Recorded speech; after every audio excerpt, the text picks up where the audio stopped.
పాపినే అంటాం. అవునా కదా? ఏమంటాం మనం? మన వ్యక్తిగత జీవితాన్ని చూసుకుని అయ్యా నేను పాపినే, నా అంత గౌరవం ఈ భూమి మీద ఎవరు కూడా లేడు అని కూడా చెప్పొచ్చు. ఎందుకంటే మనం చేసిన పాపములు ఎవరికి తెలుసాయి అంటే మనకే తెలుసు కాబట్టి మనం చెప్తాం అయ్యా నేను చేసిన పాపములు ఈ భూమి ఎవరు కూడా చేయలేదయ్యా అని కూడా ఒక్కొక్కసారి ఒక్కొక్క మనిషి మాట్లాడుతూ ఉన్నాడు. సో ఈ రాత్రి తండ్రి ప్రేమల నుంచి మన జీవితాన్ని చూడడం మనం ఆరంభించాలి. ఎక్కడి నుంచి? తండ్రి ప్రేమల నుంచి. నేను మరలా చెప్తున్నా, మీ జీవితం ఎప్పుడైతే దేవుడు తండ్రి యొక్క ప్రేమలోనికి అనగా దేవుడు మిమ్మల్ని చూస్తున్న పిలుపుల నుంచి మిమ్మల్ని మీరు ఎప్పుడైతే చూసుకోరో, మీరు ఎంత ప్రార్థన చేసినా ఆ ప్రార్థన మీ స్వనీతుల నుంచి మీరు ప్రార్థన చేయవారై ఉంటారు. హల్లెలూయా. మనం ఎప్పుడైతే దేవుడు చేసిన దానిలో నుంచి మనం చూసుకుంటామో అప్పుడు అర్థమేంటి తెలుసా? మనం దేవుడు చేసిన దానిలో నుంచి మనం ప్రార్థన చేస్తున్నాం. అప్పుడు ఏమవుతుంది? మనం చేయు ప్రతి ప్రార్థన కూడా దేవుడు ఖచ్చితంగా నెరవేరుస్తాడు. హల్లెలూయా. ఇప్పుడు నేను ఇక్కడ ఉన్న వారందరూ కూడా మనమందరం కూడా మనకు మనం క్వశ్చన్ చేసుకుంటే అయ్యా నువ్వు పాపమా నీతిమంతుడు అంటే మనం అంగీకరించేది ఏంటయ్యా అంటే పాపే. ఎవరు మనము? ఎవరైనా ఒకటి ఈ భూమి మీద తాను పాపి కాదనుకుంటే వాడికి వాడే తాను మోసపుచ్చుకుంటున్నాడని యాకోబు రాసిన పత్రికలో రాయబడినది. సో ప్రతి మనుషుడు కూడా పాపే అన్నాడు. అయితే ఇప్పుడు ఎవరి ఉద్దేశం నుంచి తాను పాపిగా చూసుకుంటాడంటే తన స్వనీతిలో నుంచి, తన వ్యక్తిగత జీవితం నుంచి తాను చూసుకున్నాడు. అయితే దేవుడు ఏమో చెప్తున్నాడు? దేవుడు ఏం చేస్తున్నాడు ఇక్కడ? దేవుడు తన ప్రేమను వెల్లడిపరుచుతున్నాడు. ఎట్లనగా ఒకసారి ఎట్లనగా చదవండి ఒకసారి కింద రేపు. ఎట్లనగా మనం ఇంకను పాపులమై ఉండగానే క్రీస్తు మన కొరకు చనిపోయేను కాబట్టి ఆయన రక్తం వలన ఇప్పుడు నీతిమంతులుగా తీర్చబడి మరింత నిశ్చయముగా ఆయన ద్వారా ఉగ్రత నుండి హల్లెలూయా. ఇక్కడ చాలా మంచి మాట చెప్తాడు. అయ్యా ఇదిగో నేను నా ప్రేమను మీ పట్ల వెల్లడిపరుచున్నా. ఆ ప్రేమేంటో తెలుసా? నీ మీద దేవుడు చూపించిన ప్రేమేంటో తెలుసా? కాగా తన సొంత కుమారుని మనం పాపులమై ఉండగానే, ఎప్పుడంట మనము పాపులమై ఉండగానే తన ప్రేమను వెల్లడిపరుస్తున్నాడు. ఎలాగా? తనకున్న కుమారుని మన కొరకు ఏం చేశాడంటే ఆయన శిలువలో మరణమునకు అప్పగించాడు. ఆయన మరణమునకు అప్పగించుటను బట్టంట మన జీవితంలో ఇంతకు ముందులో మనము పాపులుగా తీర్చబడి ఉన్నాము. ఆదాము అవ్వ చేసిన పాపమును బట్టి మనం ఏ విధంగా మార్చబడి ఉన్నాం? ఈ భూమి మీద పాపులుగా తీర్చబడి ఉన్నాం. చూడండి, చాలా జాగ్రత్తగా అర్థం చేసుకోవాలి బైబిల్ గ్రంథాన్ని. నేను వ్యక్తిగతంగా చేస్తున్నా దేవుడు ఒకవేళ ఈ భూమి మీదకి వచ్చి నీ కొరకు కలువరి శిలువలో క్రయాదనముగా మార్చబడకపోతే ఈ భూమి మీద జరిగింది ఏంటో తెలిసిన సంగతి చాలా బైబిల్ చాలా జాగ్రత్తగా అర్థం చేసుకోవాలి.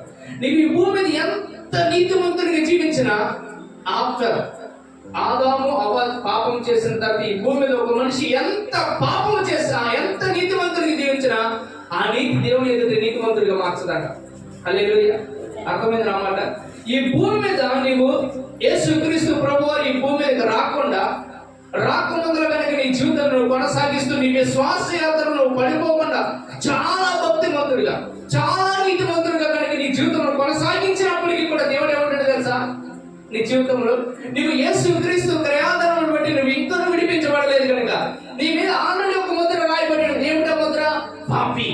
ఎందుకని? ఆదాము అవ్వ చేసిన పాపమును బట్టి ఈ భూమి మీద మనుషులందరి మీదకి ఏమొచ్చిందంటే పాపం వచ్చింది. సో నీతి మరలా ఎప్పుడు వచ్చింది? యేసుక్రీస్తు ప్రభువారు ఎప్పుడైతే కలువరి శిలువలో మనుషుల కొరకు క్రయాదనకు మార్చబడి ఉన్నాడు, అప్పుడే ఆయన రక్తం వలన మనమందరం ఒక నీతివంతులుగా తీర్చబడి ఉన్నామంట. హల్లెలూయా. ఇది మనుషుడి యొక్క క్రియ కాదు, ఇది మనుషుడు చేసినదా కాదు. ఇప్పుడు తీర్చబడి ఉన్నామంటే చూడండి, నిన్ను నీతిమంతుడిగా పిలవడం వేరు, నీతిమంతుడిగా తీర్చబడడం వేరు.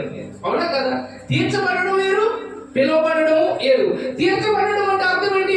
ఎన్నటికి నీకు ఒక గుర్తుంది ఈ భూమి మీద యేసుక్రీస్తు ప్రభువారు చేసిన క్రయాదనమును బట్టి నీవు నీతిమంతుడివి. హల్లెలూయా. హల్లెలూయా. ఇది ఎవరి ప్రేమ? తండ్రి ప్రేమ. ఎవరి ప్రేమ? తండ్రి ప్రేమ. ఇది మన ప్రేమ? నో. మనం చేసిన దాన్ని బట్టి వస్తుందా? నో. దేవుడు తానే మన పక్షంలో నిలబడి ఆయన ప్రేమను తన కుమారుడి ద్వారా మన జీవితంలో వెల్లడి పరుచుటను బట్టి సమస్తమైన మానవాళికి ఇవ్వబడినది ఏమిటయ్యా అంటే సమస్తమైన మానవాళ్ళందరూ కూడా నీతి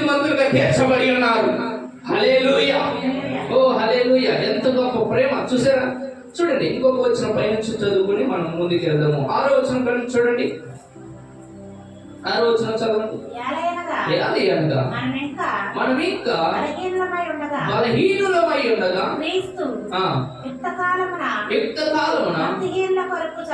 ఎవరి కోసం ఇప్పుడు చనిపోయింది? పాపం కోసమే, నీ నా కొరకే. ఎప్పుడు?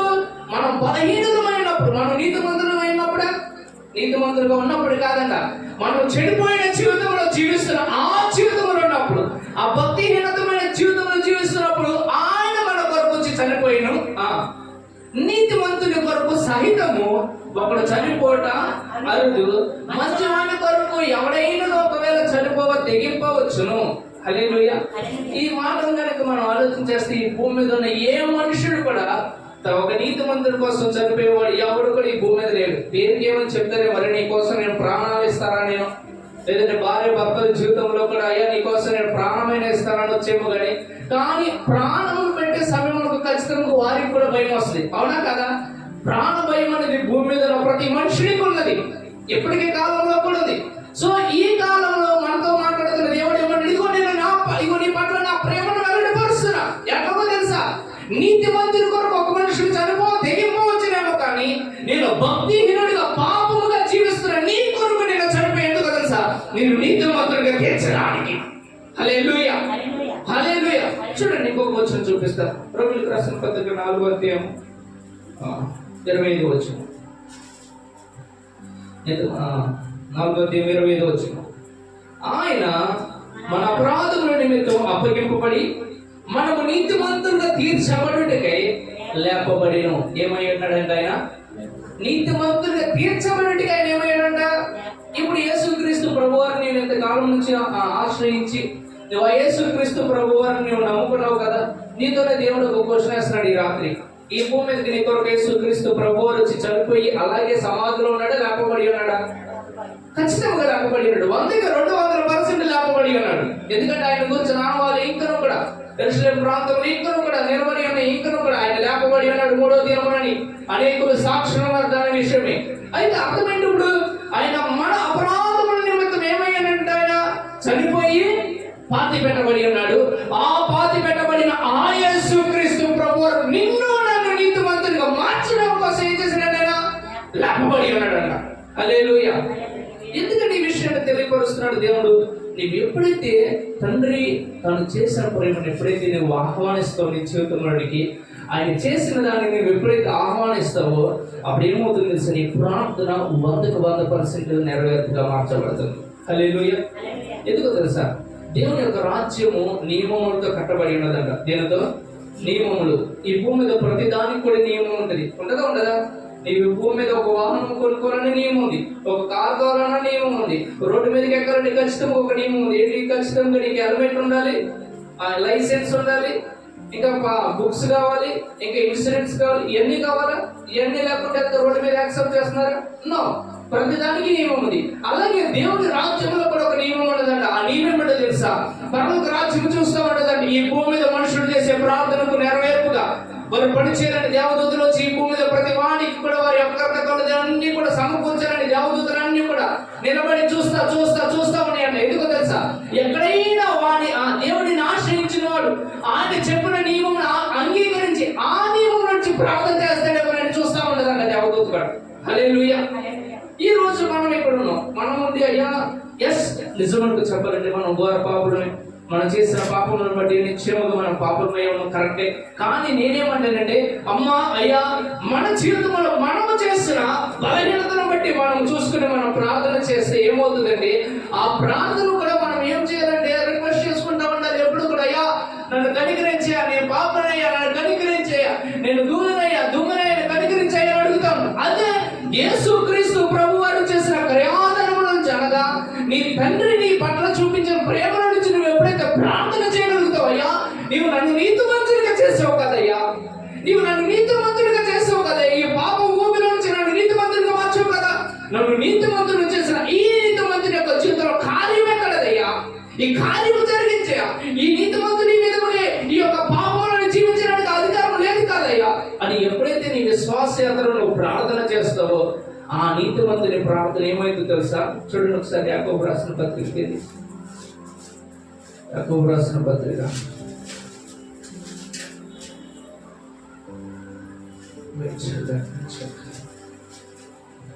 యాకోబు రాసిన పత్రిక 5వ అధ్యాయం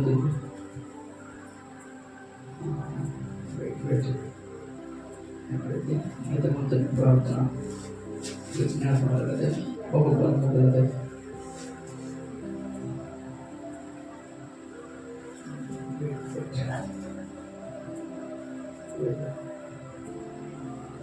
చూడండి 16వ వచనం చదవండి. 5వ అధ్యాయం 16వ వచనం. మీ పాపములను ఒకరితోనొకడు ఒప్పుకొనడి, మీరు స్వస్థత పొందినట్లు ఒకరి కొరకు ఒకడు ప్రార్థన చేయడు. ఆ కింద చాలా జాగ్రత్తగా అర్థం చేసుకోండి. నీతిమంతుని విజ్ఞాపన మనపూర్వకమైనదై బహు బలము గలదై ఇండును. ఏంటంటే నీతిమంతుని ప్రార్థన ఎలా ఉంటుందట? పాపి ప్రార్థన ఇస్ డిఫరెంట్. ఎవరి ప్రార్థన? పాపి చేసే ప్రార్థన చాలా డిఫరెంట్. వాని ప్రార్థన ఎలా ఉంటుంది? బహు బలహీనమై. ఎలా ఉంటుంది పాపి ప్రార్థన? బహు బలహీనమై ఉంటుంది. కానీ నీతిమంతుని ప్రార్థన ఎలా ఉంటుందంట? వాడు చేయు ప్రార్థన మా విజ్ఞాపన మన పూర్వకమైనదే, అనే హృదయాంతరము నుంచి ప్రార్థన చేస్తూ బహు బలము గలదే ఆ నీతిమంతుని ప్రార్థన నెరవేర్పుగా మార్చబడుతుందంట. హల్లెలూయా. సో ఏ విధమైన ప్రార్థన చేస్తున్నావు ఈ రాత్రి? నీ ప్రార్థనకి ఎందుకు నెరవేర్పుగా మార్చబడట్లా? నీ ప్రార్థన జీవితంలో నీకు ఎందుకు విడుదల జరగట్లేదండి? కేవలం ఏమిటో తెలుసా? నీవు పాపి యొక్క ప్రార్థన నుంచి బలహీనమైన ప్రార్థనలో కొనసాగిస్తున్నావు నీ విశ్వాసయాత్రను. ఈ రాత్రి నీ ప్రార్థన జీవితంలో నీతిమంతుని యొక్క ప్రార్థన జీవితంలోనికి రావాలి. నువ్వు ఎందుకో తెలుసా? అది మాత్రమే బహుబలముగా పనిచేస్తుంది నీ జీవితంలో. హల్లెలూయా. సో ఎలాంటి ప్రార్థన చేస్తున్నావు ఈ రాత్రి? నా ప్రియమైన వారులారా, దేవుడు నీతో మాట్లాడుతున్న ఈ రాత్రి నీతిమంతుని ప్రార్థన నీవు ఈ రాత్రి ఆరంభించాలి.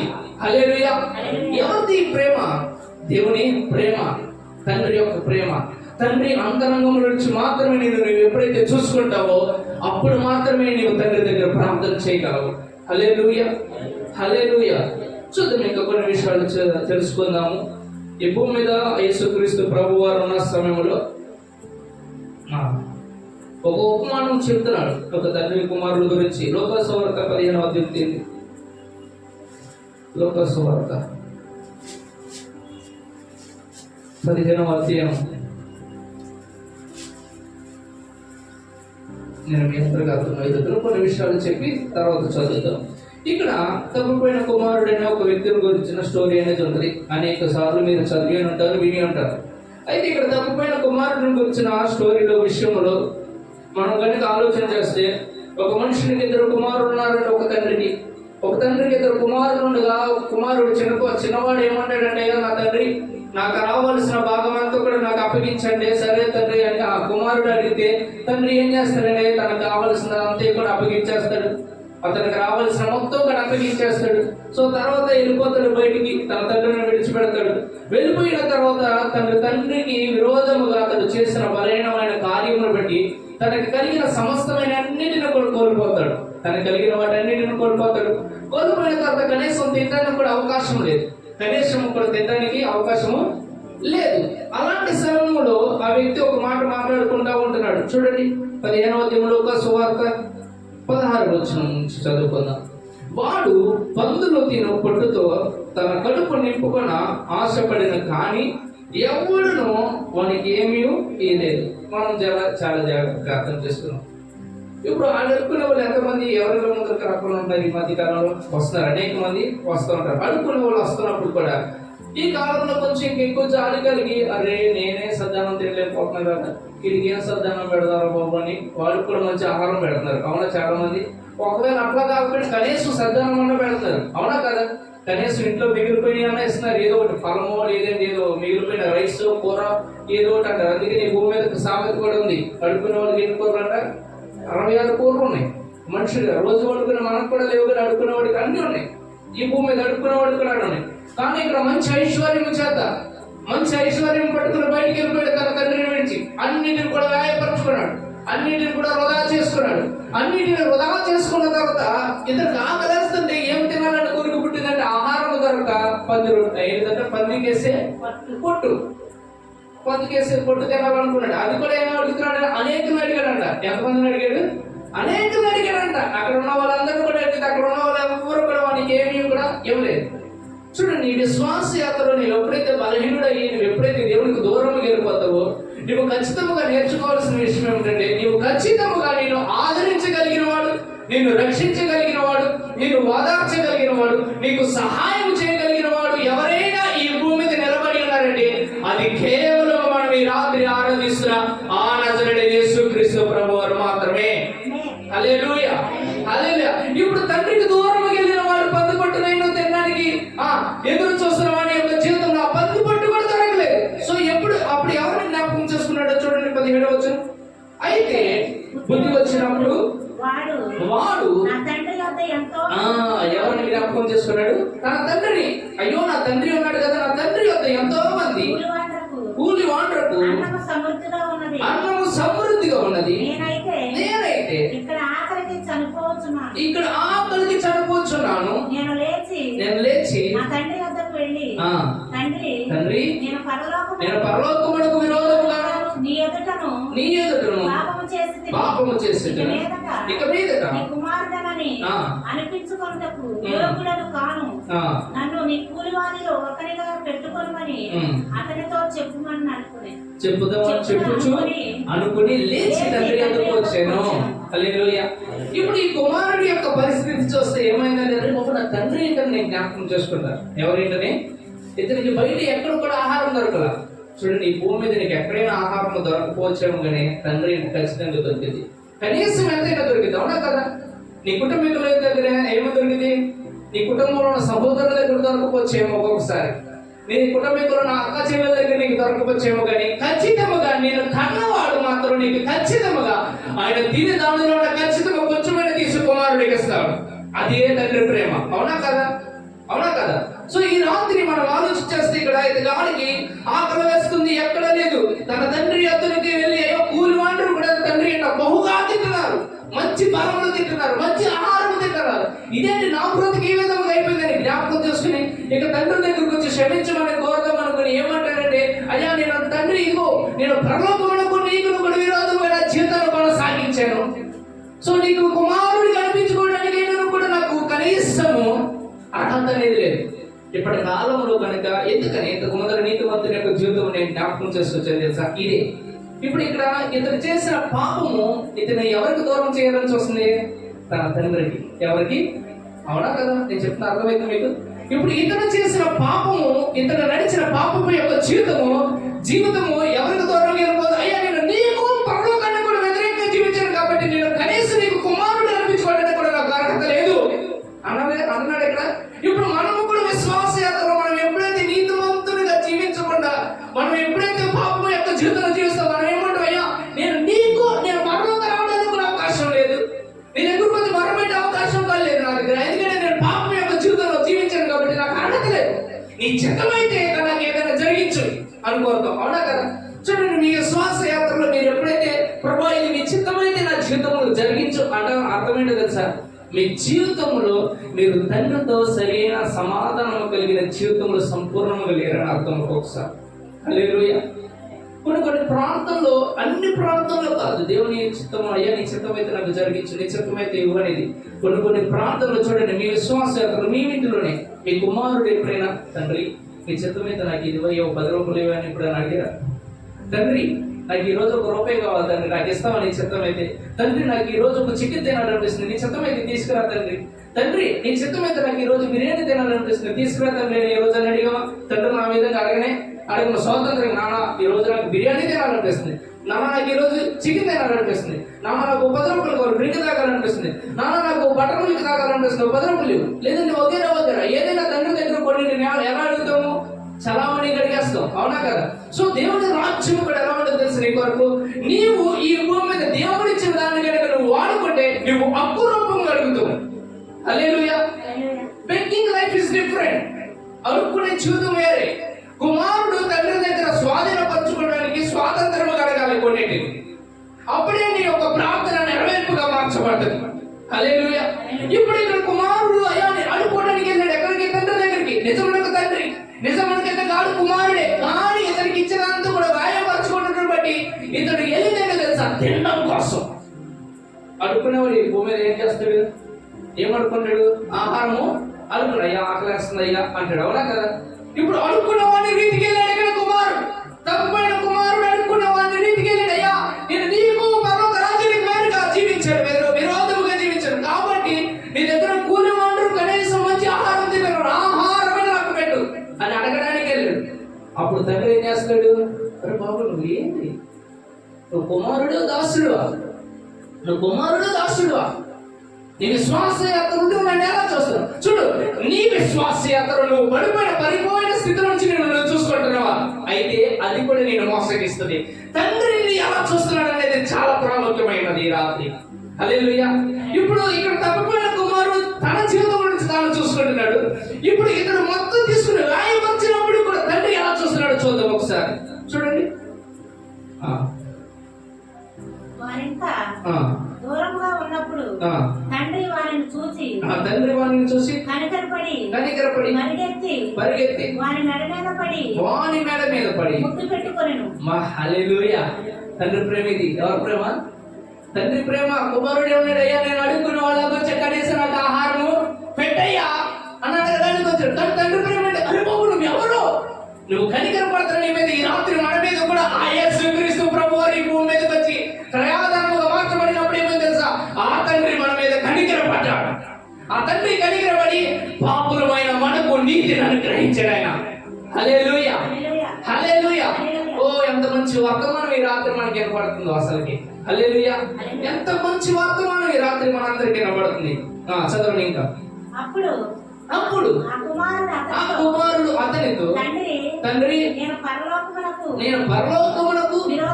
విరోధముగాను పాపము చేసితిని, ఇక మీదట నీ కుమారులనని అనిపించుకొనుటకు యోగ్యులను కానని. అయితే తండ్రి తన దాసులను చూచి ప్రశస్త వస్త్రమును త్వరగా తెచ్చి వీరికి కట్టి వీరి చేతికి ఉంగరము పెట్టి పాదములకు చెప్పులు తొడిగించుడి, క్రొవ్విన పశువును తెచ్చి వధించుడి, మనము సంతోషపడము. హల్లెలూయా, హల్లెలూయా. ఇప్పుడు తండ్రి యొక్క ప్రేమ ఏమైపోతుంది? రే బాబు, ప్రశస్తమైన వస్త్రముల చేత బయటికి వెళ్ళిన వాడు నువ్వు. ప్రశస్తమైన వస్త్రముల చేత నిన్ను ఏం చేయడం నువ్వు సృష్టించాలవా? నీ వల్ల ఈ భూమి మీద ఉన్న వాళ్ళందరూ కూడా ప్రశస్తమైన వస్త్రములను కోల్పోయి పాపములో జీవిస్తున్నారు. ఈ పాపములు ఎర్రమైనను కూడా ఈ రాత్రి యేసోపు కంటే తెల్లగా నేను వరుసలు ఎందుకు తెలుసా? నా ప్రేమని నేను ఏం చేస్తున్నానో తెలుసా? వెల్లడిపరుస్తున్నా. ఈ రాత్రి ఇక్కడ కూడా ఏం చేస్తున్నాడు? తండ్రి యొక్క ప్రేమ ఏం చేస్తుంది? అరే నువ్వు ప్రశస్త వస్త్రముల చేత బయటికి వెళ్ళావు కదా, అయినను పోగొట్టుకున్నావా? అయినను నా దగ్గర ఉంది. ఎందుకు తెలుసా? నీ కొరకు ప్రశస్తమైన వస్త్రాలు ఉన్నాయి. ఈ ప్రశస్తమైన వస్త్రాలు నీకు ఇస్తున్నా. వీటన్ని నేను త్వరగా నేను ఇక్కడ అడగలేక ఒకసారి దేవుడిని రాజ్యంలో ఎప్పుడైతే ఆయన చేసిన దాన్ని ఎందుకు నేను ఒక మాట చెప్పాను. ఒక మాట ఏం చెప్పాను? దేవుని యొక్క రాజ్యంలో దేవదూతలు, అనేకమైన దేవదూతలు ఏం చేస్తున్నాయంట? నియమము ప్రకారం నువ్వు చేసే ప్రార్థన నెరవేర్చడం కోసం అక్కడ ఎదురు చూస్తుంది. ఎప్పుడైతే నీవు నియమంలోనికి వెళ్తావో ఆ దేవదూతలు నీ భూమి మీదకి వచ్చి నీ కొరకు కార్యం చేస్తే తెలుసుకున్నామా? ఇక్కడ చూడండి. ఇప్పుడు తండ్రి దగ్గరికి వచ్చి కుమారుడు తన ఒప్పుకున్న తర్వాత కుమారుడు ఆ తండ్రి ఎవరు చెప్తాడు తెలుసా? కుమారుడితో మాట్లాడతారు. ఇక్కడ ఎవరితో మాట్లాడతారా? కుమారుడితో మాట్లాడుతున్నాడు. ఇక్కడ వీటికి అర్జెంట్గా వెళ్ళిపోయి ప్రశస్త వస్త్రాలు తీసుకుని దాసులతో చెప్తున్నాడు అక్కడ. హల్లెలూయా. ఈ రాత్రి నీ కొరకు కూడా దేవుని యొక్క దేవదూతలు నీ కొరకు ఎదురు చూస్తున్నాయి, నీలో కార్యము జరిగించడానికి. నీ జీవితంలో ఏదైతే ఆగిపోయిందో వాటన్నిటిని కూడా మరలా పునరుద్ధరింప చేయడానికి, నీలో నీకు ఒక నూతనమైన మార్గమును సరళం చేయడం కోసము ఆ నియమముల నుంచి నువ్వు కూడా పనిచేస్తావేమోనని, నీవు కూడా మాట్లాడతావేమోనని దేవదూతలన్నీ కూడా ఎదురు చూస్తామని నీ కొరకు. హల్లెలూయా, హల్లెలూయా. చూడండి, విశ్వాస యాత్రలో కొన్నిసార్లు ప్రార్థన జీవితంలో నేను ఉంటున్నాను కదా ప్రభా, అయ్యా నేను విశ్వాస యాత్రలో నేను కొనసాగిస్తున్నా కదా ప్రభా, అయినా నాకు ఎందుకనయ్యా నువ్వు కార్యం చేయట్లేదని అనేక సార్లు ఈ ప్రశ్న వస్తుంది. అవునా కదా? అయ్యా మేము పుట్టిన నుంచి విశ్వాస యాత్రలో ఉన్నాం కదయ్యా, పుట్టినగా నుంచి కూడా నువ్వు చెప్పినట్టే వింటున్నాం కదయ్యా, పుట్టినప్పటి నుంచి కూడా మీ విశ్వాస యాత్ర మా కుటుంబం అంతా బాగానే ఉంది కదయ్యా, అయినా మాకే ఎందుకయ్యా ఈ శ్రమలు అనుకునే వాళ్ళు అనేకులు ఉన్నారు వారి యొక్క విశ్వాస యాత్రలో. అవునా కదా? అలాంటి పరిస్థితుల్లో ఇక్కడ ఇంకొక కుమారుడు, ఇప్పుడు తప్పిపోయిన కుమారుడు గురించి విన్నాం. ఇప్పుడు తప్పిపోకుండా తన కుమారుని గురించి విన్నాం. చూడండి ఇక్కడ ఒకసారి 25 వచ్చిన చదువుకున్నాం. అప్పుడు అతని పెద్ద కుమారుడు పొలంలో ఉండేను. వాడు పొలం నుండి వచ్చుతూ ఇంటి దగ్గరకు రాగా వాద్యములను నాట్యములు జరుగుట విని దాసులలో ఒకరిని పిలిచి ఇవి ఏమిటని అడుగుగా ఆ దాసుడు అతనితో నీ తమ్ముడు వచ్చి ఉన్నాడు, అతడు తన ఎదుగు సురక్షితము వచ్చినందున నీ తండ్రి కోవిడ పశువును వదిలించినను. అయితే అతడు కోపపడి లోపలికి వెళ్ళనలేకపోయిను గనుక అతని తండ్రి వెలుపలికి వచ్చి లోపలికి రమ్మని బతిమాలుకొనెను. అందుకు అతడు తన తండ్రితో, ఇదిగో ఈ నీళ్ళ నుండి నిన్ను సేవిస్తున్నానే, నీ ఆజ్ఞను నేను ఎన్నడూ మీరలేదే, అయినను నా స్నేహితులతో సంతోషపడినట్లు నీవు నాకెన్నడూను ఒక మేక పిల్లలను ఇయ్యలేదు. అయితే నీ ఆస్తిని వేసలతో తిని వేసిన ఈ నీ కుమారుడు రాగానే వీని కొరకు క్రొవ్విన పశువును వధించుతామని చెప్పాను. అందుకు అతడు కుమారుడా, నీవెల్లప్పుడూ నాతో కూడా ఉన్నావు, నావన్నీ నీవి, మనము సంతోషపడి ఆనందించుట యుక్తమే. హల్లెలూయా. ఇక్కడ ఇంటిలో ఉన్నాడు, మనలాగే విశ్వాస యాత్రలో ఎప్పుడు కూడా నిరంతరం ప్రార్థన జీవితంలో కొనసాగిస్తానే ఉన్నాడు. ఎక్కడాడు కూడా మంచిగా దేవుడిని సేవిస్తున్నాడు, తండ్రి చెప్పే ఆజ్ఞను నెరవేరుస్తా ఉన్నాడు. కానీ ఇతగాడి యొక్క బాధ ఏంటో తెలుసా? తన కుమారుడు తిరిగి వస్తే తన తండ్రి ఏం చేస్తాడు? ఇంటిలో ఒక మంచి విందు జరిగిస్తున్నాడు. అవునా? ఒక మంచి విందు జరిగిస్తున్నా ఆ విందుని చూసి ఇతగాడికి కోపం వచ్చింది. అయ్యా ఏంటయ్యా తండ్రి, నేను ఎంత కాలం నుంచి నీ సన్నిధిలో ఉన్నాను, నేను ఎంత కాలం నుంచి నిన్ను ఆరాధిస్తున్నా, నా జీవితంలో ఎప్పుడైనా అద్భుతం చేసావా? లేదే. నేను కాకపోతే వీడి జీవితంలో అద్భుతం చేస్తావే, నిన్న కాక నేను నమ్ముకున్న వీడి జీవితంలో ఎంత కార్యం జరిగిస్తావే, నిన్న కాక మొన్న వీడిని నమ్ముకున్నాడే, వీడి జీవితం సరాసరిగా అంత గొప్పగా చేసావే అనేలాగా మనలాగే ఉన్నాడు. ఇక్కడ కూడా ఇలా మాట్లాడుతున్న ఎదుగాడుతూ అన్నాడు, అరే నీకు అసలు నా ప్రేమ తెలుసా? అసలు నీకు నా ప్రేమ తెలుసా? నా కుమారుడు నీవు ఎల్లప్పుడూ కూడా నాతోనే ఉన్నావు, నాకున్నవన్నీ కూడా నీవే. అంటే అర్థం ఏంటి?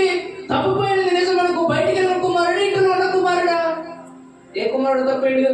ఇంటిలో ఉన్న కుమారుడు. ఏ కుమారుడు? ఇంట్లో ఉన్న కుమారుడు. ఇంట్లో ఉన్న కుమారుడు తన తండ్రి ఎంత ప్రేమమయుడు అన్నాడో తను ఎంత మాత్రం కూడా గమనించలేదు. ఈ రాత్రి విశ్వాసయాత్రలో మన ప్రార్థన జీవితంలో మనం ఇలాగే ఉన్నాం. మన విశ్వాసయాత్రలో మనం కూడా ఇలాగే ఉన్నాం. మనం కూడా అర్థం చేసుకోవట్లా ఆ తండ్రి ప్రేమ మన మీద ఎంత ప్రేమను వెల్లడిపరిచి ఉన్నాడో మనం ఇందులో కూడా గమనించడం లేదు. కానీ ఇక్కడ తప్పిపోయిన కుమారుడు గమనించడం, అయ్యో నా తండ్రి ఇంత కనీసం కూలి వాళ్ళు కూడా సమృద్ధిగా తింటున్నారే. ఆ సమృద్ధి కోసం వచ్చిన వాడి జీవితంలో సమృద్ధి కలిగిన విందు జరిగించడం చూచుట తన సొంత సహోదరుడే ఓర్చుకోలేకపోయాడు. హల్లెలూయా, హల్లెలూయా.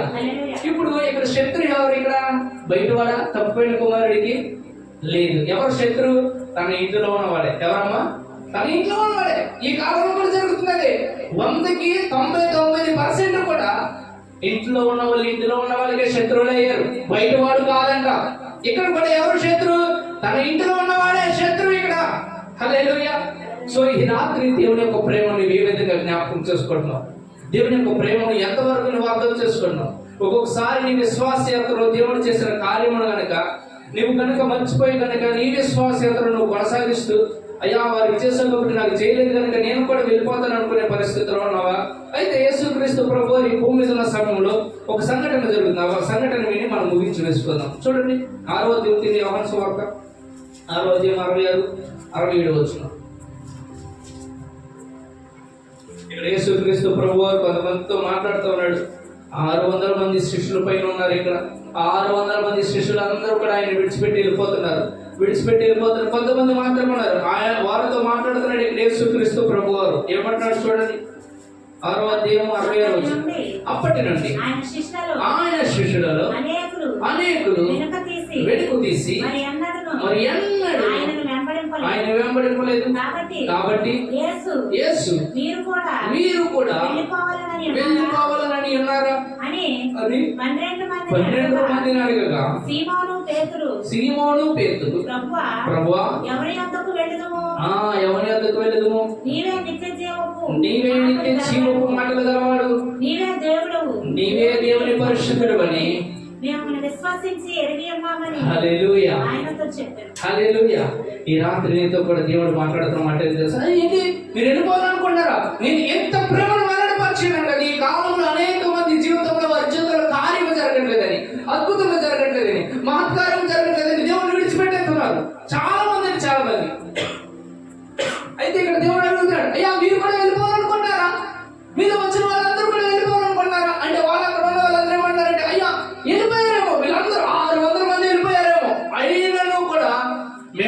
మాత్రమే విశ్వసిస్తుంది. ఎందుకు తెలుసా? నీవు మాత్రమే నిత్య జీవపు మాటలు కలిగిన వాడివి. హల్లెలూయా. నీవు మాత్రమే దేవుని పరిశుద్ధుడివి. నీవు మాత్రమే నా కొరకు నీ ప్రాణము పెట్టిన వాడివి. నీవు మాత్రమే నీవు నన్ను నీతిమంతుడిగా మార్చిన వాడివి. హల్లెలూయా. నిన్ను ఎలాగూ విడిచిపెడతానయ్యా.